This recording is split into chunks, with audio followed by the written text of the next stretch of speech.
let's get into it, Miss Business. So we the first thing I want to talk to you about a few different things as far as tax planning is concerned, but the first thing that we did, well, not the first thing that we did, but the thing that I want to talk about first is the cars. Because it's one of these things that gets people's attention and everybody has an opinion on it. And it's like, but like I said, everything that we do, we do responsibly, and everything that we do, we share with the public. So, when we was purchasing our cars, and shout out to you, because you was the first person that really, because I had never put a car in a business name before. I always used to just, buy my cars, lease my cars, and put it on my own personal name. Yeah. And I never even had the opportunity to. Can I say? Well, I can say what kind of car you got. You got the G-Wagon. Yeah, you got the G-Wagon. Outside in the AMG. Yeah, Miss Business got the G-Wagon. Big boy, big body. The AMG G63. Yeah, I have the G63. G63. That's what your Ben say. I mean, if your CPA ain't rolling like that, man, you might need to find a new one. G63. Exactly. That's what your Ben say. That's a fact, man. Spicy. So when I was talking to her and she gave me some games, she like, yeah, I put it under my business account and she kind of like gave me the knowledge on it. So I'm like, all right, well, I'm gonna get a car, so I might as well do the same thing. And it was a lot easier than I thought it was gonna be. Like, it literally took me 5 minutes. And the dope part for me is that my bank that I'm getting the financing through is Chase, and I bank with Chase. So on the app, it has like my car payment thing right there. And it's like, all I got to do is just open my Chase app, and it's just automatic for the car payment straight from the business account. So let's talk about it. So there's two ways that you can accomplish this, right? Well, first, let's talk about the 6,000 pound rule, because a lot of people was asking about the 6,000 pound rule. They thought that that's what it was. Because if you're not familiar, well, I'll let you. They say I talk too much. You explain it. You explain the 6,000. You're so smart, Rashad. That's because you're so smart. You can't help it. All right. So let's talk about vehicles, right? So you have your standard vehicles, right? Most vehicles, like even Range Rovers, G-Wagons, they fall a little under 6,000 pounds, but for the most part, all vehicles fall under about 6,000 pounds. And if you do, and we'll talk, and I also want to talk about the different ways you can go about purchasing your vehicle, right? So you have your financing, then you have your leasing, or you can pick the mileage method, right? Most people are very familiar with the mileage method. However, when you finance your car, when you pretty much purchase your vehicle, it sits as an asset in your business, right? So when it sits as an asset in your business, anytime you have any type of assets, you get to depreciate them. So when you are depreciating your vehicles, there's certain time frames in terms of years that you get to depreciate it over. So for anyone that isn't familiar, when you depreciate any sort of asset, what you're doing is you're pretty much allocating the cost of whatever asset you've acquired, and you are writing it off over time, right? So with a vehicle, typically standard depreciation years for a vehicle is 7 years. However, there's this thing called bonus depreciation that Trump pretty much wrote into his tax code, where for vehicles that are less than 6,000 pounds, the first year you get to deduct $18,000, right? The second year you get to depreciate $16,000, and then the year after that you get to deduct $9,600, right? In year 3. Then every year after that you get to deduct $5,760 for each year until the value of your asset has been pretty much fully depreciated, right? Meaning that you've captured the full cost of your vehicle. Now, if your vehicle is more than 6,000 pounds, you get to deduct 100% of the vehicle, right? And why that is so important is because sometimes people need those deductions, right? You may say, listen, I purchased this vehicle, it's over 6,000 pounds, I need those write-offs, right? So instead of writing it off over years, you get to write it off 100% in that year. The good thing about bonus depreciation, you can choose to take it, you can choose not to. So let's just say hypothetically, if you were saying, you know what, my vehicle, I want to, I don't want to take advantage of bonus depreciation, right? You will just write it off over years. over, let's say, those 7 years. And why that's important is because in like tax planning sessions, we get to make those decisions, right? So Rashad talked about tax planning, where I sit down with my clients and I kind of find out everything that's going on. And then we get to make the decision on saying, okay, if you finance, okay, should we take advantage of bonus depreciation? Is your vehicle over 6,000 pounds? Is it not? And how we can treat it, right? Another option is leasing your vehicle. So when you lease your vehicle, you get to write 100% of the lease payment off, right? It's like any other expense that you are incurring on a vehicle. Keep in mind on the if you're financing as well as leasing, you are also able to take deductions such as gas, insurance payments, registration, any sort of car washes, tires, right? You get to write those things off. And I wanted to mention those things because then you have the mileage method that people are very familiar with. So with the mileage method, you pretty much, it's kind of like a quick calculation for, I'm sorry, I keep seeing people ask about pounds. So I can't necessarily tell you how many pounds your vehicles are, but I'm sure if you Google it, you will find out how much your vehicle weighs. So now in regards to the mileage method, that's pretty much the IRS quick way of saying, you know what, if you don't want to keep track and you don't want to write off your payments, or even if you drive a lot and it may be to your best interest, instead of writing off the lease payments or depreciating your vehicle, we'll just do the mileage method. So what that means is you just track your miles from all of your business activities throughout the year. And then you will multiply however many miles that is. For 2019 was 58 cents per mile. Now, the thing that people always make the mistake of when it comes to the mileage method is that they feel they can take the mileage method and then also deduct gas and insurance and all of those things on top of it, but you can't. The idea behind the mileage method is it's kind of like a quick calculation for you to say, you know what, I'm just going to write off my vehicle this way. Something to note is that you have to either take advantage of the mileage method or the actual method, right? So the actual method is writing off your actual expenses, such as, you know, like your lease, your insurance, your gas, all of those things, or you use the mileage method, right? Which is the quick calculation.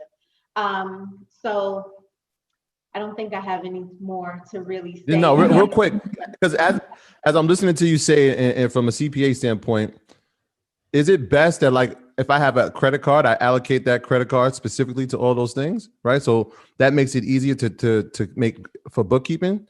Would that be a good idea? No, because when we're doing your bookkeeping, we'll be able to allocate that. What you guys should have, and I don't know, I'm going to put this out here. I don't know if you guys have it, but everyone who has a business and you guys have business credit, everyone should have a gas card, right?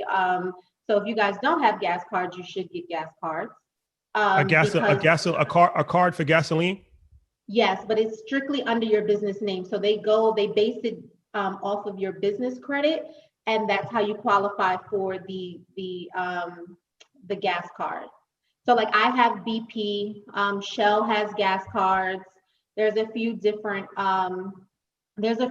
gas companies that issue gas cards, but that is a really good way because you know that card is specifically for gas.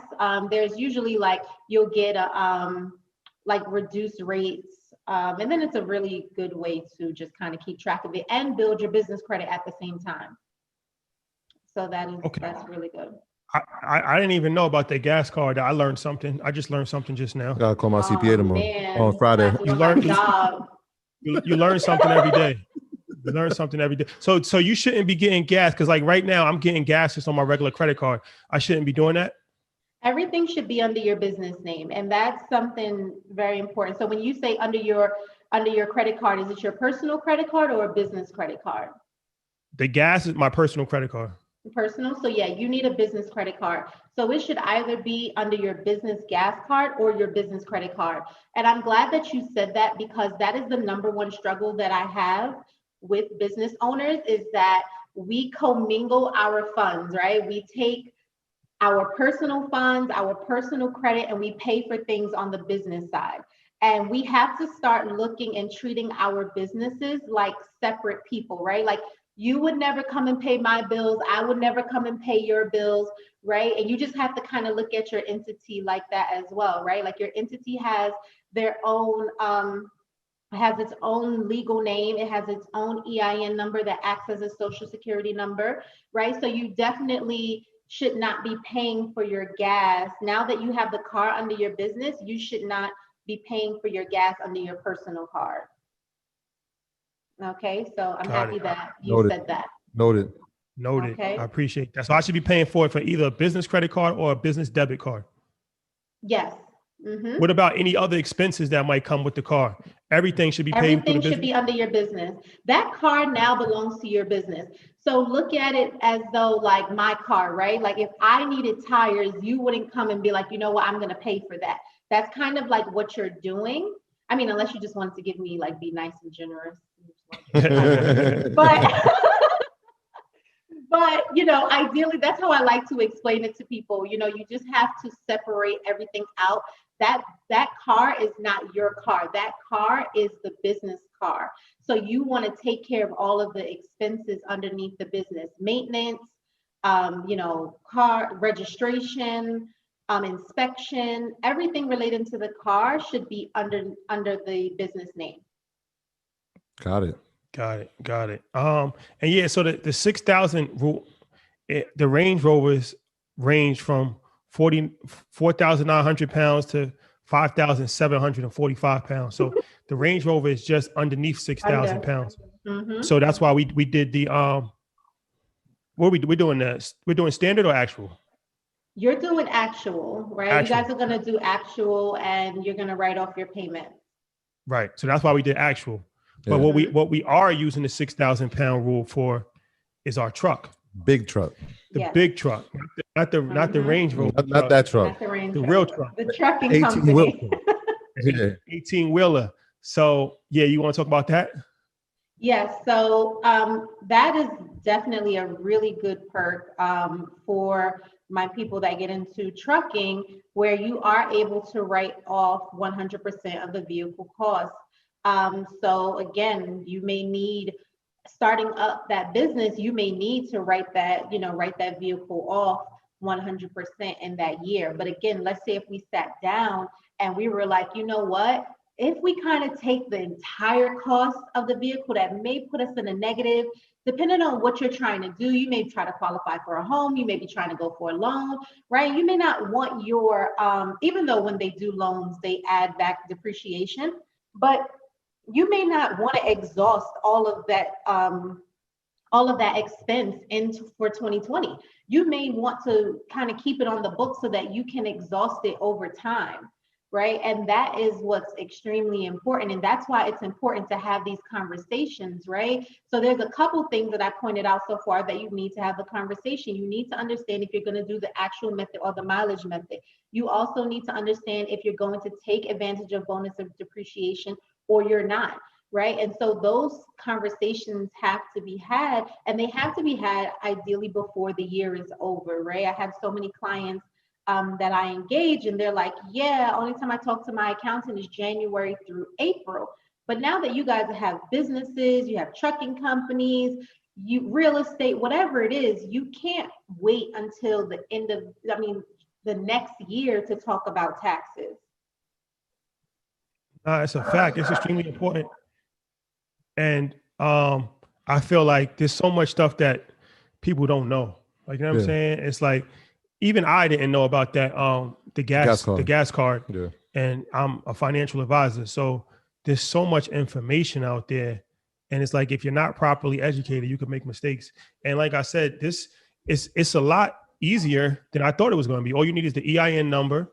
You need a business name. So when you get the car, you give them that information. I think you need the articles of operation. The articles of operation, your address that you incorporated the business with. And then if the business is like under 10 years, I don't think you could get it just solely on your business. So you have to be a personal guarantee, whatever. But even that is good to know. So like, it's good to know that to have good credit too, right? Because if your credit's not great, then you can't be the personal guarantor for your own car. Yeah. So they run like your personal credit, but it's under your business name. Right. So the business is the car is under the business names, but they run your personal credit. Exactly. And it's a vibe. It really is. Like just knowing that car, like knowing that my car belongs to my business, it just, I don't know, it feels better.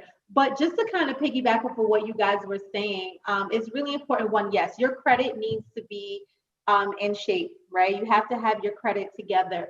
But to just kind of go through the ways that you can qualify for a car loan. One is completely outright purchasing it through your business name.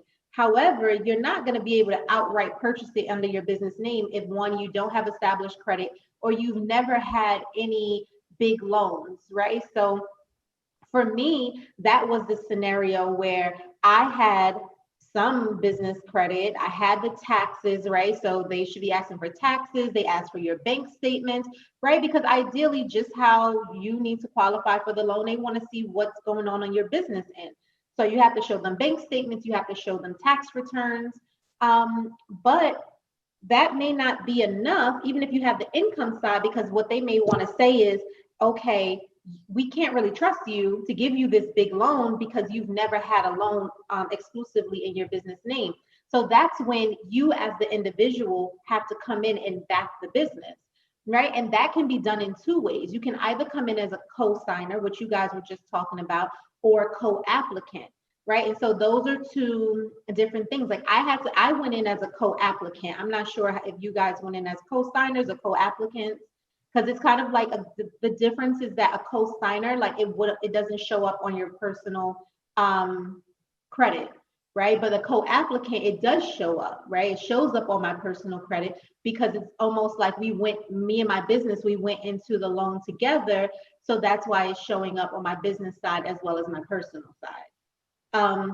So I just wanted to point that out, that there are, that's also another way as well that, you will qualify. But again, that's kind of more of a lending thing. From an accounting side, you definitely got to make sure that, your taxes are completed. You have to make sure that it is a situation where,